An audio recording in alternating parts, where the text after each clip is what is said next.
Assalamualaikum warahmatullahi wabarakatuh.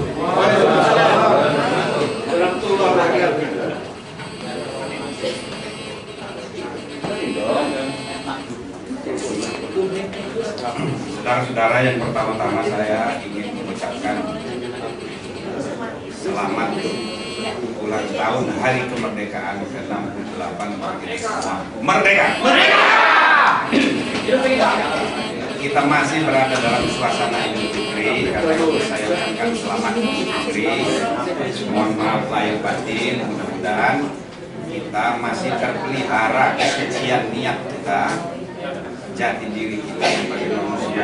Kolektif kita sebagai bangsa 68 tahun terus menerus kita rayakan kemerdekaan bangsa kita. 15 tahun terakhir, di samping kita menikmati independence, kita juga menikmati freedom. Maka menjadi lengkaplah itu ide alinea pertama Undang-Undang Dasar kita, pembukaan Undang-Undang Dasar kita, yang bicara mengenai bahwa kemerdekaan adalah hak segala bangsa. Maka ketika pertama kali kita memahami makna kemerdekaan itu, tercermin misalnya di jalan pikiran Bung Karno, Supomo pada awal-awalnya, yang diberi makna sebagai kemerdekaan itu adalah dalam makna kolektivis, kemerdekaan kolektif kita sebagai bangsa. Belum masuk di situ dimensi individual freedom di dalamnya. Nah, sekarang sesudah reformasi 15 tahun ini, kita sudah menikmati dua-duanya. Bukan hanya independence, merdeka sebagai kolektivitas, kita juga menikmati freedom, individual freedom. Itu sebabnya di Undang-Undang Dasar kita, salah satu konten isi Undang-Undang Dasar kita yang paling banyak sekarang ini ialah mengenai human right protection. Mulai pasal 28A sampai 28J, yang dulu tahun 45 itu masih diperdebatkan dan masih ditolak ide human right itu. Sekarang sudah masuk menjadi salah satu core konten dari konstitusi kita. Maknanya apa, saudara-saudara? Maknanya ialah cara kita memahami kemerdekaan. Tidak boleh kita pisah-pisah dengan freedom. Independence and freedom. No independence without freedom.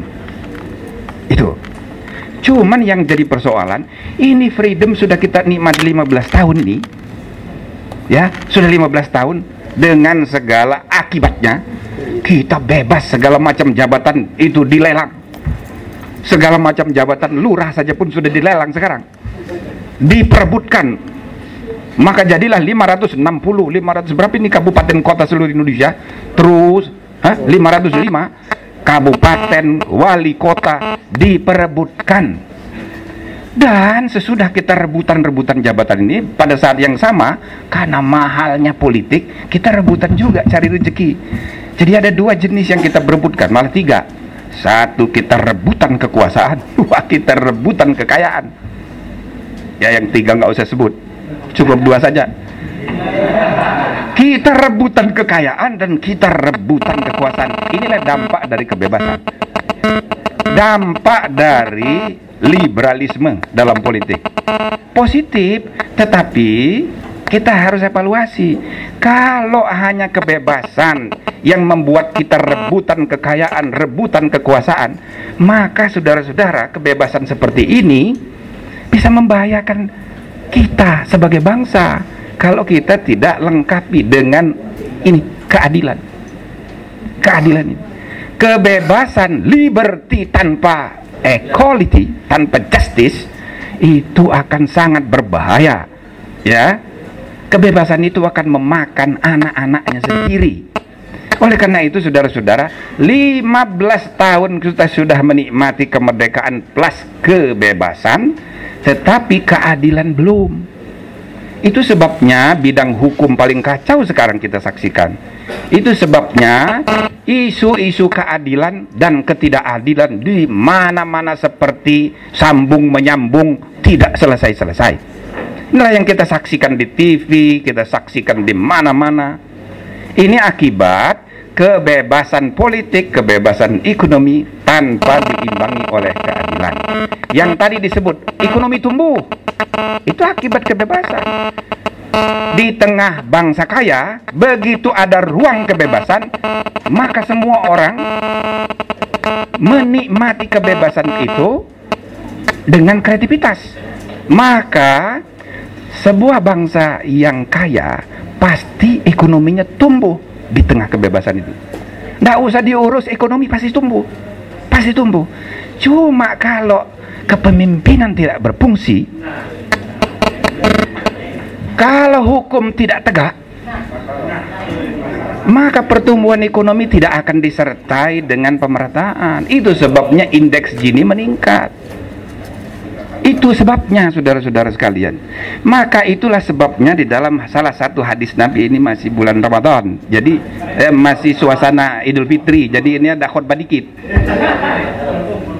Nabi Muhammad SAW itu menyebutkan nanti ada 7 kelompok orang yang dijamin masuk surga. 7 golongan. Kayaknya ada di sini golongan-golongan. Ada 7 golongan orang yang dijamin masuk surga. Nah, kelompok pertama dan utama, yang pertama disebut oleh Nabi ialah imamun adilun, pemimpin yang adil. Maka di dalam ajaran agama yang diidealkan itu ialah kepemimpinan yang adil dan berkeadilan. Tidak ada idealitas pemimpin yang pemaaf, pemimpin yang baik hati, pemimpin yang murah rezeki, murah senyum. Enggak. Itu bukan itu yang diidealkan. Yang diidealkan dari kepemimpinan cuma satu, imamun adilun. Maka oleh karena itu, saudara-saudara sekalian, kebebasan kalau tidak diimbangi oleh berfungsinya sistem hukum, diimbangi berfungsinya sistem kepemimpinan yang berkeadilan, ini berbahaya kebebasan itu. Nah, itulah sebabnya saya mendukung 1000% ini, gerakan yang dipimpin oleh saudara Bursa ini. Perhimpunan bukan hanya isu-isu keadilan yang menjadi concernnya, tapi mau membuat gerakan. Ini mau dijadikan sebuah movement, social justice movement, kira-kira begitu. Lebih dari itu, bukan hanya social justice, political justice juga, economic justice juga, legal justice juga. Ini persoalan-persoalan keadilan sangat kompleks sekali, ya, yang seringkali orang mencampur adukkan pengertian keadilan hukum, keadilan politik, keadilan ekonomi, dan keadilan sosial. Ini dimensinya rupa-rupa.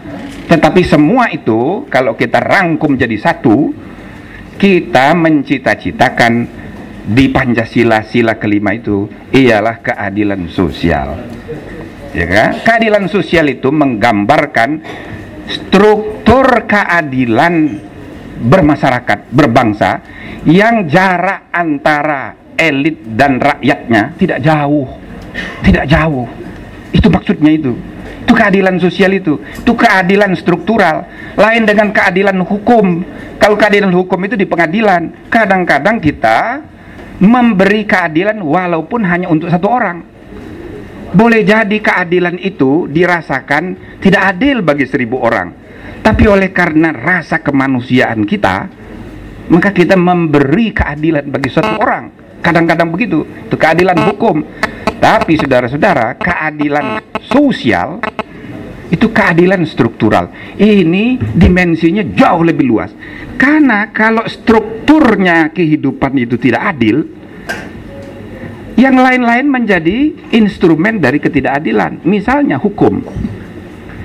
Dalam struktur masyarakat yang timpang, hukum itu tidak punya roh keadilan. Kita menegakkan hukum, tapi bukan menegakkan keadilan. Banyak sekarang. Kita memasukkan orang ke dalam penjara, tapi bukan menegakkan keadilan. Mbok Minah masa kita masukkan ke penjara? Gitu. Jadi menegakkan hukum, hati-hati, belum tentu menegakkan keadilan. Jikalau hukum itu berada di dalam struktur masyarakat yang timpang, maka menegakkan hukum itu hanya sekedar menegakkan titik dan koma peraturan, bukan menegakkan roh keadilan. Nah, maka itu saudara-saudara, struktur ketidakadilan ini harus kita benahi. sehingga dia bisa menjadi basis sosial ya dari keadilan yang lebih luas. Maka sekali lagi gerakan keadilan ini menjadi sangat penting. Jadi tolong saudara-saudara yang sudah mendeklarasikan diri menyadari dimensi yang begitu kompleks luas dari gerakan ini. Dan mudah-mudahan bukan cuma hari ini aja ini aktifnya ini perkumpulan ini, ya kan? Betul-betul ini jadi gerakan nasional. Karena bagaimanapun saudara, ini cita-cita kemanusiaan. Semua bangsa mimpi tentang keadilan. Semua bangsa Amerika, bangsa Prancis, liberty, equality, fraternity. Itu kan revolusi Prancis, gitu kan? Kebebasan, keadilan, dan persaudaraan. Ya kita bisa tambah juga satu lagi. Keadilan, kebebasan sudah kita dimati 15 tahun. Merdeka sudah 68 tahun. Keadilan sekarang kita harus kedepankan. Dan yang ketiga, jangan lupa fraternity. Kita sebagai bangsa yang sangat majemuk, kita tidak boleh melupakan impian yang ketiga. Kita juga harus menjaga kerukunan hidup bersama sebagai satu bangsa.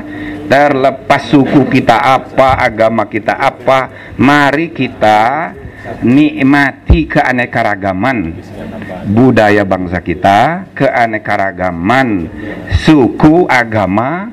Semua semua agama besar pernah menyumbang bagi pembentukan kesadaran kebudayaan kita, ya kan? Dan semua agama besar itu menyumbangnya mendalam sekali ke dalam kebudayaan kita. Agama Buddha di zaman Sriwijaya, agama Hindu di zaman Majapahit, agama Kristen juga berabad-abad. Mendalam sekali pengaruhnya dalam kehidupan kebangsaan kita. Agama Islam juga demikian. Walhasil semua agama besar dunia menyumbang bagi kebangkitan, kebangunan dari spirit kebangsaan kita. Ini maka saudara-saudara, kebebasan, keadilan, dan kerukunan hidup bersama harus kita pelihara. Yang kita perlukan sekarang ini bagi tugas. Nah, gerakan ini mengkhususkan diri untuk urusan keadilan. Selamat untuk Ketua Umum dan para pengurus yang baru. Mudah-mudahan Allah Subhanahu wa Ta'ala memberi bimbingan kepada kita semua untuk konsisten ya memperjuangkan cita-cita bersama ini, dan mudah-mudahan Allah membuat sukses bagi kita dan sukses bagi bangsa dan negara kita di masa depan. Assalamualaikum warahmatullahi wabarakatuh.